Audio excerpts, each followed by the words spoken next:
শুভ দুপুর বন্ধুরা। আজ একটা টেস্টি চিকেন বানাবে আমার হাজব্যান্ড, আর গল্পটা বলবো আমি। যদিও আমি হেল্প করব ওকে, তাও গল্প আর চিকেন দুটোই কেমন লাগলো তোমরা কিন্তু কমেন্টে অবশ্যই জানিয়ে যেও। তোমাদের ভালোবাসা আমার জন্য খুব জরুরি, এটা তো আমি তোমাদের সব সময় বলি। হ্যালো মাই লাভলি ভিউয়ার্স, হঠাৎ করে যদি তোমার বাড়িতে গেস্ট চলে আসে, তাকে ঝটপট চিকেন বানিয়ে দিতে তোমার কোনো অসুবিধা হবে না। এই রেসিপিটা দেখে নাও। তার আগে বলে নিই, নমস্কার, আমি অস্মিতা, ওয়েস্ট বেঙ্গল থেকে। তার সাথে তোমাদের একটা ছোট্ট গল্প বলি। গুরুজি তার শিষ্যদের নিয়ে গাছের তলায় প্রবাদ প্রবচন করছিলেন এবং তাদের নীতি কথা শোনাচ্ছিলেন। শুনতে শুনতে তাদের প্রত্যেকেরই প্রচণ্ড তেষ্টা পেয়ে যায়, কিন্তু আশেপাশে কোনো নদী বা তালাব ছিল না। সেই জন্য গুরুজি এক শিষ্যকে বললেন, সোজা চলে যাও, তারপর আবার ঘুরে আমার কাছে চলে এসো। সেই শিষ্য সোজা চলে গেল, তারপর গুরুজির কাছে চলে এলো। বলল, কোথাও কি ঠান্ডা হাওয়া তোমার অনুভব হয়েছে? বলে, হ্যাঁ, উত্তর দিকে আমার ঠান্ডা হাওয়া অনুভব হলো। তখন গুরুজি বলল, যাও, সেখানে গিয়ে নিশ্চয়ই কোনো পুকুর বা নদী পাবে। শিষ্য একটু অবাক হলেন।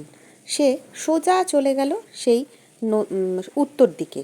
তারপর গিয়ে দেখলো সত্যি একটা ছোট্ট পুকুর, কিন্তু জল সে আনতে পারল না সবার জন্য, তেষ্টা মেটানোর জন্য। তার প্রচণ্ড রাগ হলো। সেই নদীতে কেউ গরু স্নান করাচ্ছে, কেউ ছাগল স্নান করাচ্ছে, কেউ কাপড় কাচছে, কেউ বাসন মাজছে। নদীর জল প্রচণ্ড নোংরা। সে রেগে একদম দাঁড়িয়ে থাকলো এবং তাদেরকে কিছু বলতে ইচ্ছে হলো তার, কিন্তু গুরুজির শিষ্য সে। গুরুজি তাকে একদম শান্ত থাকতে বলেন সব সময়। সেই জন্য সে চুপ করে আবার গুরুজির কাছে ফিরে এলো। গুরুজি তাকে জিজ্ঞেস করলো, কি হলো, কোনো নদী কি পাওনি? বলল, হ্যাঁ গুরুজি, পেয়েছি নদী, কিন্তু সেই নদীর বেহাল অবস্থা। সে গুরুজিকে বলল সেই নদীর বেহাল অবস্থার কথা। কেউ গরু স্নান করাচ্ছে, কেউ ছাগল, কেউ বাসন মাজছে। সেই জল কি করে আনবে? দিয়ে প্রচণ্ড সে রেগে গেল। আমার তো তাদেরকে খুব করে শুনিয়ে দিতে ইচ্ছে হলো গুরুজি। গুরুজি তখন বলল, শান্ত হও, একদম শান্ত হও। তারপর গুরুজি তাদের আবার নীতিকথা শোনাতে লাগলেন। কিছুক্ষণ পর গুরুজি সেই শিষ্যকে বলল, এবার যাও, এবার গিয়ে দেখো তুমি নদীর জল ঠিক আনতে পারবে। পাত্র নিয়ে সে চলে গেল নদীর দিকে এবং আশ্চর্যজনকভাবে সে দেখল নদীর জল একদম টলটলে।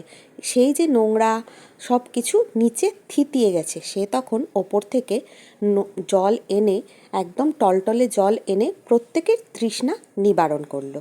তখন গুরুজি বললেন তাকে, শিষ্যকে, এই যে তুমি গেলে, এর নীতিকথা কি জানো? যখন তুমি খুব প্রচণ্ড রেগে যাবে, তখন শান্ত মাথায় সেটাকে কিছুক্ষণ সময় দাও।